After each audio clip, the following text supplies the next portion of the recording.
Today we are going to celebrate the birthday of Mahavira.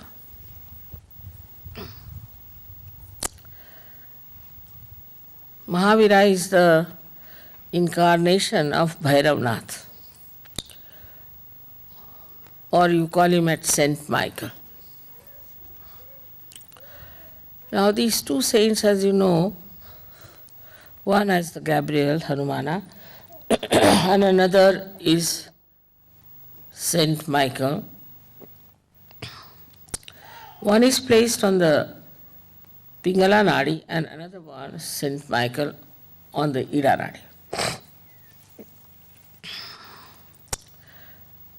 So, Mahavira had to go through lots of search. Of course, he was a angel, but came as human being. And he had to find out the thing of the left side and how the left side acts. It's a very complicated thing, left side.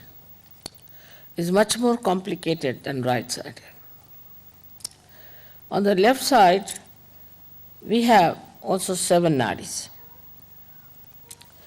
And these 7 nadis are placed one after another. They are described in books and given different names to them. Now these 7 nadis that are on the left side, as you know, they cater to our past. Say, for example, every moment becomes a past. Every present becomes a past. Then we have past of this lifetime.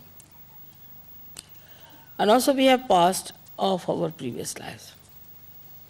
Then all the past is built in within us since our creation.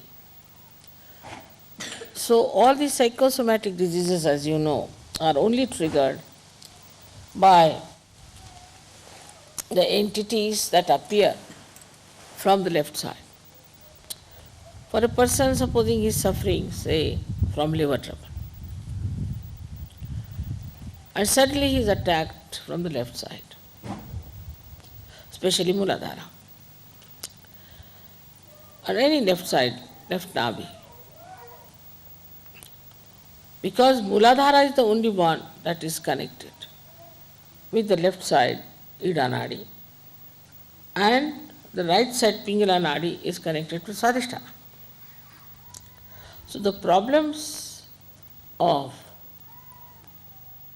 Muladhara are really beyond the reach of human beings. And when it is attacked, any one of these chakras on the left-hand side, then psychosomatic diseases occur into human beings. As I have told you many times, now this is the center, this is another center, left and right. They are on top of each other. If using the right side too much, goes up to a point and suddenly something happens on the left, triggers. So all diseases, say even diabetes, is due to the psychosomatic effect. A person who is very hard-working, thinks too much, very right-sided, suddenly something happens, maybe also he might inherit that diabetes because of the past, and it triggers, and you get this psychosomatic problem. Now this psychosomatic problem is only cured if you know what's the problem of the left side is. So Mahavira went quite deep onto the left side.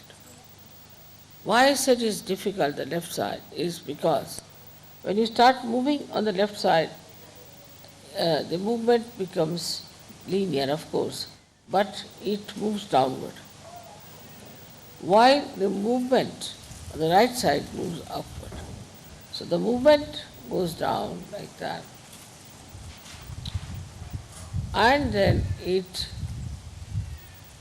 coils up, forms coils, and you go on moving with it, so you are lost in the coil.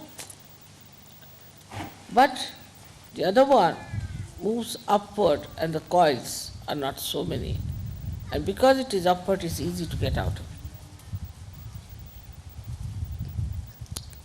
So those people who go to the left, by any chance, by thinking too much about their past, crying about themselves and always complaining, are more difficult than the people on the right side. But the right side people are troublesome to others, while the left side people are troublesome to themselves. That's how this left side was to be found out properly, was done by Mahavira. Of course, he knew also, I think, all about it. So he has mentioned practically in details lots of things that can happen to a person who goes to the left side. He gave the idea of hell. He also described 7 types of hell. I mean, it's so horrible that I don't want to tell you what is hell is. It's horrifyingly cruel, horrifyingly joyless, and horrifyingly so repulsive that you hate yourself when you understand you have committed this mistake, you have committed this paap, this sin, and then what is the result? What you get, the punishment part. Mahavira worked it out, everything. He has given in all details what sort of punishment is due to a human being who tries to be left-sided. Also he has given about the person who is right-sided, but not to that extent, because he had to deal with the combination, but mostly with the left side. As I have told many people before, and here also I perhaps maybe, that there is a soul that is made out of the causal bodies of all the 5 elements. The causal, say for example, of the earth is fragrance. So this soul, which is made of the 5 causal bodies and your centers, plus we can say also it has got the control over the parasympathetic. It sits on the spinal cord from outside and activates the parasympathetic nervous system. So it has a connection with every center. Now this is the soul when we die, with the Kundalini and our spirit goes into the sky. And it is the soul that guides now the movement of our being, whatever is left now, into a new being, and that's how it works out. So everything that we have done so far is recorded in that soul. When you were asking me, Mother, we see some sort of round things, you see, lying together. What is that? I told you this is a dead soul. And now they have found out what I have told them. Because, see, when a person dies, his soul shows you, like even now you can see, round things. There could be many, there could be one, a string. And they saw it under microscope when I told them that the soul within us is reflected on the cell, which is the reflector of every cell. So the part of the cell which is the reflector, which is placed on one side of the cell, also has this soul reflected, and the main soul, which is on the back, controls that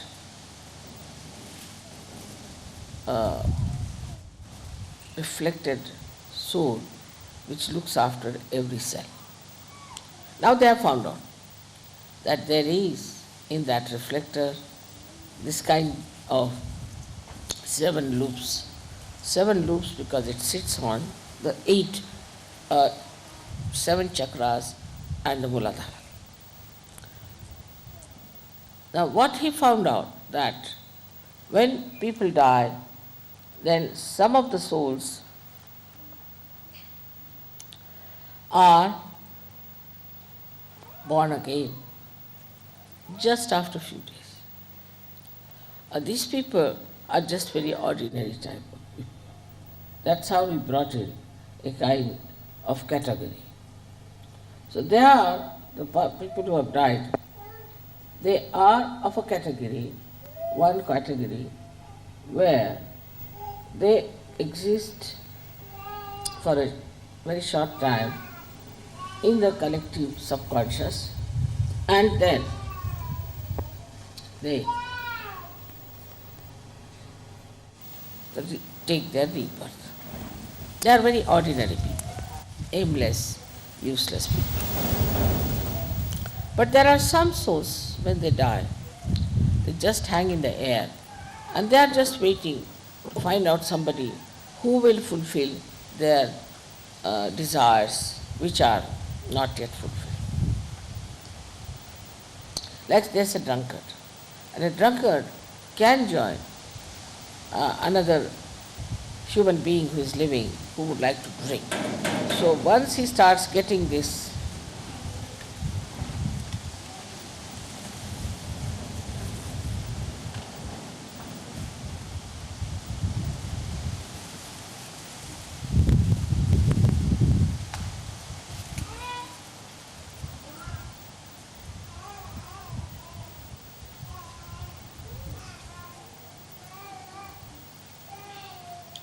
So once it starts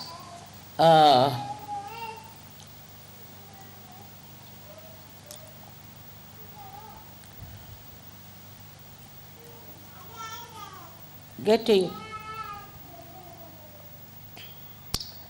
into the habit of drinking, some of these souls can just jump on that person. And when they jump on that person, they can make him a real drunkard. I remember of a lady who was a very short, petite person, came from Cuba. I'm in America when I went first. And she told me that she is very sick of herself. Her husband told me that she can take one whiskey bottle full, neat sometimes. Looked at her, such a little thing, I said, how can she do it? So I put a bandhan on her, and I saw a huge, big Negro standing behind her. So I said, do you know some Negro? Immediately she jumped on me. She said, Mother, you see that one? You see that one? That's the one who drinks, not me. Of course, I cured her, and after that she gave up drinking completely. So, whenever you start getting into a habit in a bad way, you lose complete control of yourself, and a spirit sits on you and it controls you. And when it controls you, you do not know how to get rid of any habit. That's why it's difficult to get rid of habits. Now, in Sahaja Yoga, when the Kundalini rises, what happens? That the spirits, these dead spirits, leave you, and you become all right, and you give up. That's how it works.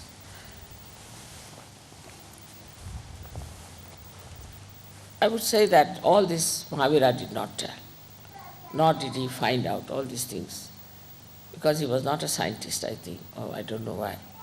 But what he has talked about is the hell.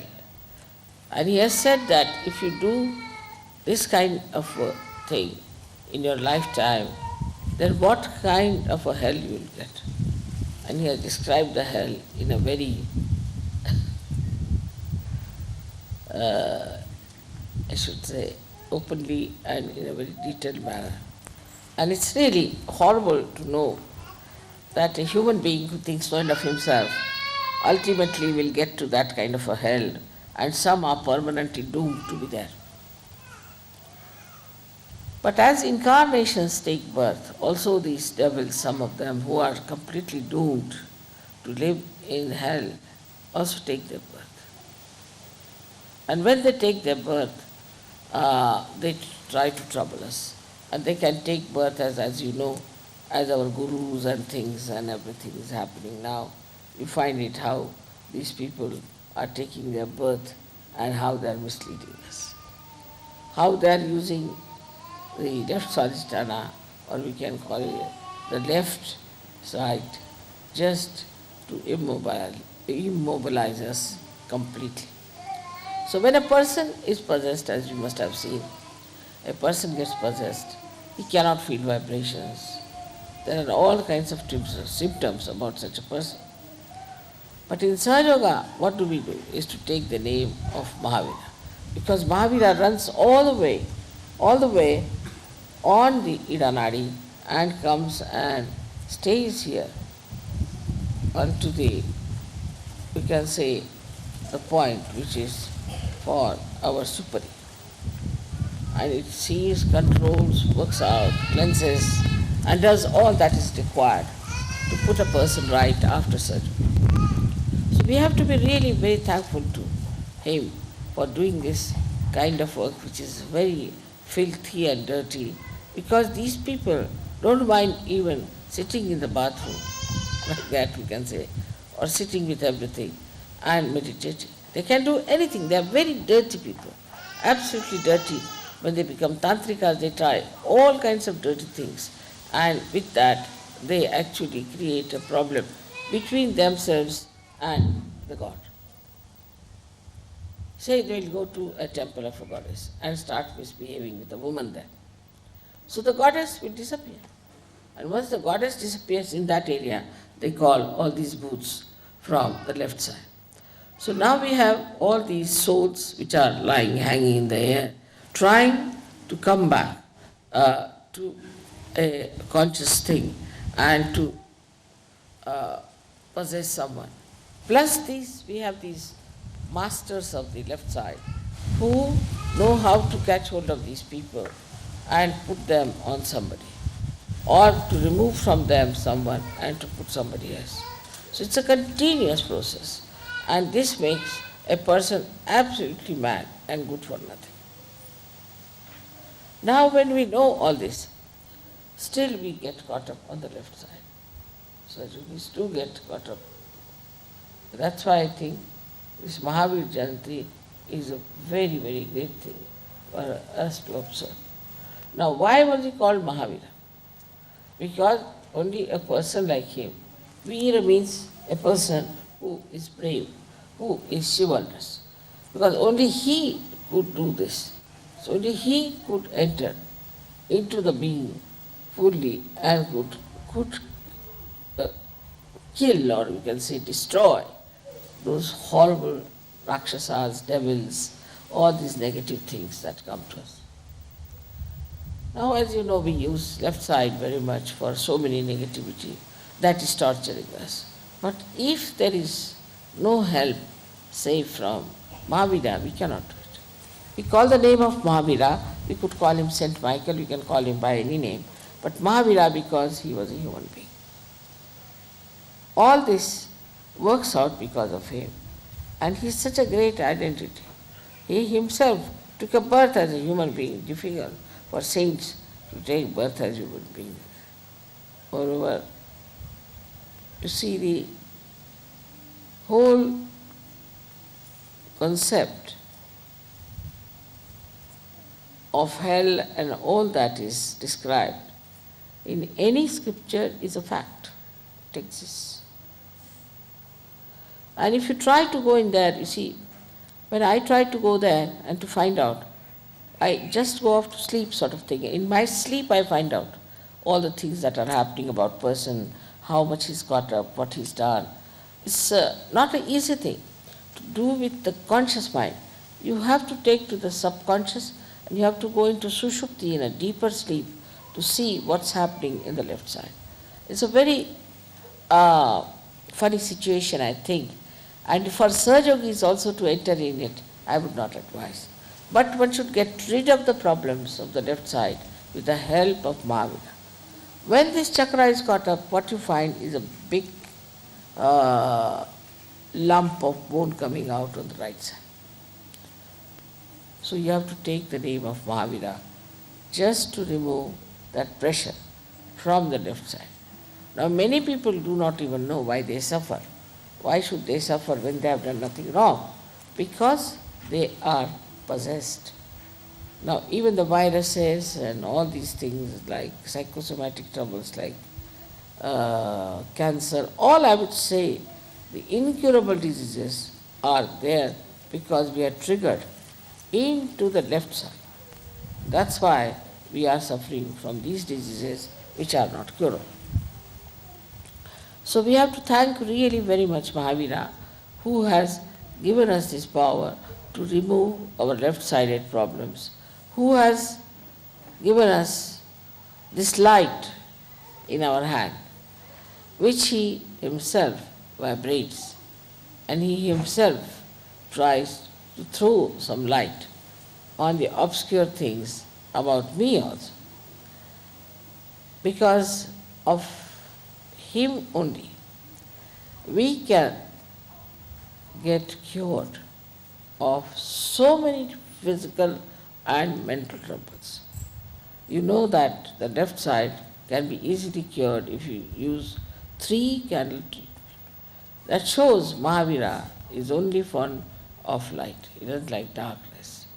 And his idea is, I think that way, is to now fully go all the way to clear the left side as far as possible, to help Sahaja Yoga to be established in countries where I find still a lot of this negativity is there. Lot of it.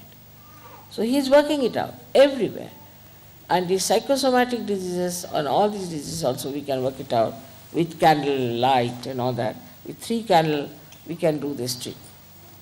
So we have to be very thankful to him that he has achieved this kind of entry into the left side and has found out for us what sort of problems exist on the left side. It's such a nice thing that we have got today the chance to celebrate his birthday here in a place which is really very much loved by him. Now you may say that Mahavira is sometimes seen as a person who is naked. So it happened that he had gone in a jungle to meditate and to find out about the left side. And when he got up, you see, he got caught up in one of the bushes. And he had to torn off half part of that. When that half part was torn off, then he came out of those bushes and he was all right. But at the same time, Sri Krishna appeared there on the scene as a little boy from a village. And he said that I am a poor man. This little boy said, I am a poor person, I have nothing with me. You are a king, you can always get your clothes. Why don't you give me this half cloth that you have? And they say so that it was given to this boy and who ran away. He was nobody else but Sri Vishnu. And this, you see, Vishnu took away that cloth, and hardly for about 2 seconds or 3 seconds, because he was a king, you see. And he hid himself with leaves and went to his palace and got dressed. But imagine the people, how negative they are. They just walk without clothes. Jainis, they have, you see, all kinds of taboos against all the worms, everything. It's said, these people have started, that if you do not respect these little animals, like you can say even serpent or any animal which is troublesome and bad, but is a human, is a living thing, so is to be preserved. Now these Jains are mad. I told you that they have gone to such a limit of vegetarianism that they try to save even the bugs, put the bugs in a hut. And the hut has got a Brahmin there. Now these bugs suck the blood of this Brahmin. And once the Brahmin is completely, I should say, sucked in by these bugs, they fall on the ground. Then they allow the Brahmin to come out and they give him a lot of dakshina, means they give him money as a reward for helping the bugs to suck his blood. This kind of vegetarianism is there. Beware of vegetarians. You see, even Hitler was a vegetarian. So you can imagine what sort of a vegetarianism it is. All these fads of vegetarianism and all that are not at all required. And that's what Mahavira showed in his life, that it is not at all important to bother about food, what issue.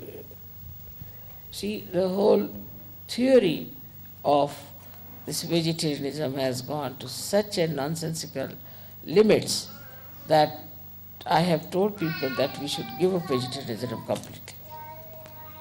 Now also see the juxtaposition of what he wanted to do. If you do not eat proteins, you cannot fight bhoots. A person who has bhoots in him must eat a lot of proteins, not carbohydrates, but proteins, so that it can fight those left-sided enemies. But here it is, they have to be vegetarians. Now imagine there are left-sided enemies within them and they want to be vegetarians. Finished. How will they fight it?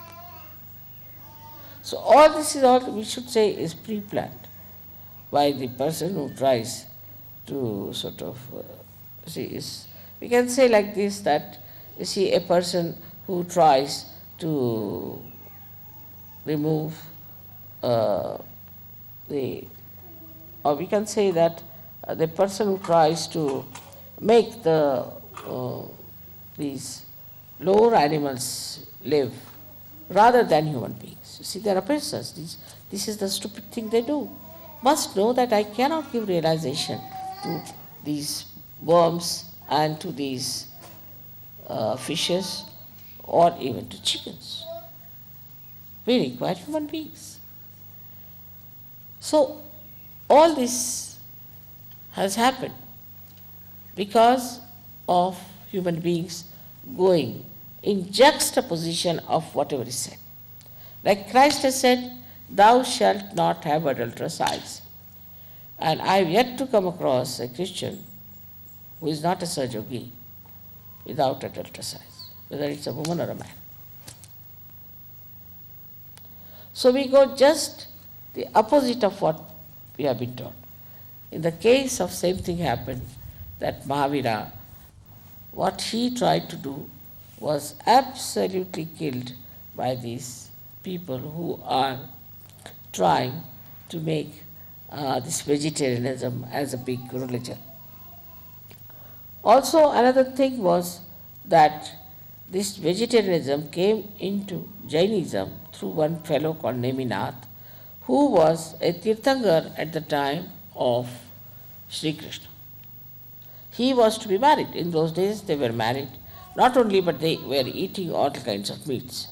And so many lambs and goats came for the wedding of this man.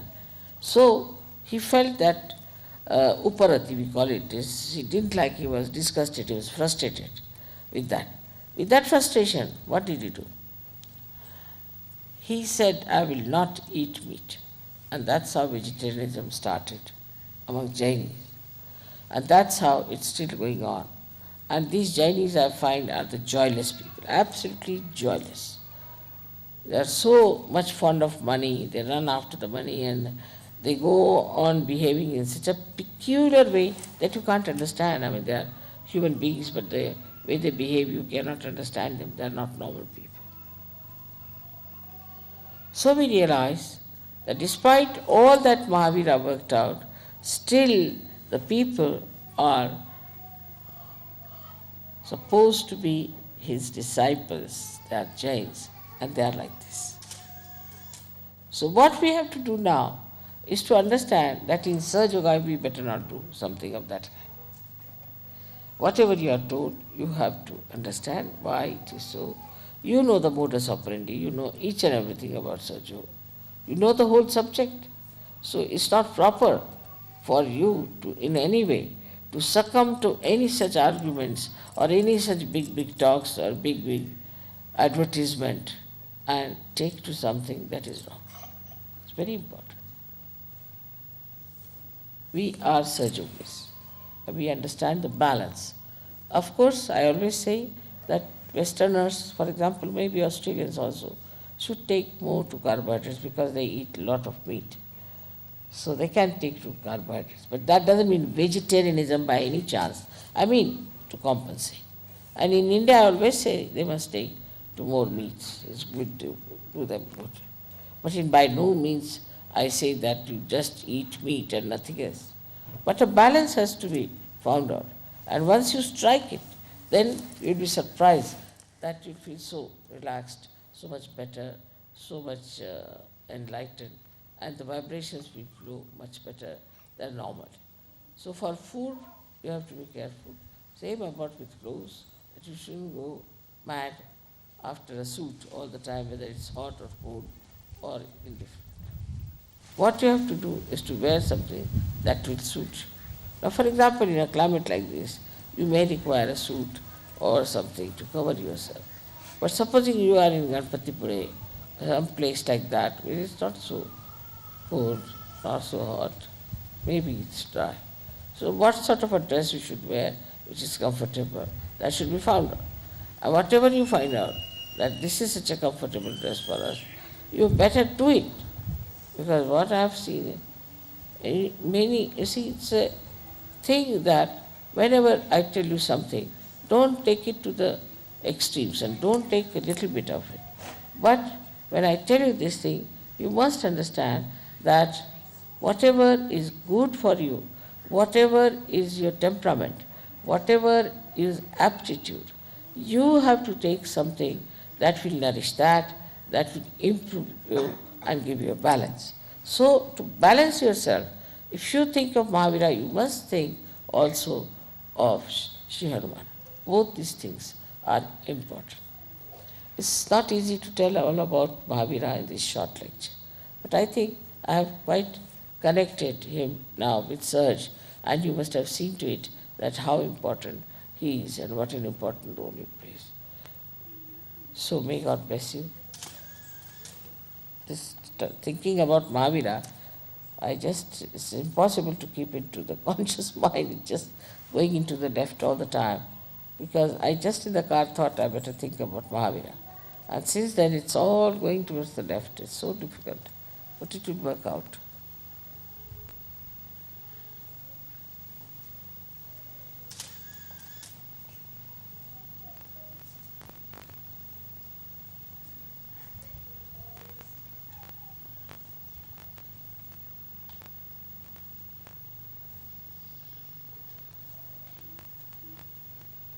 My God.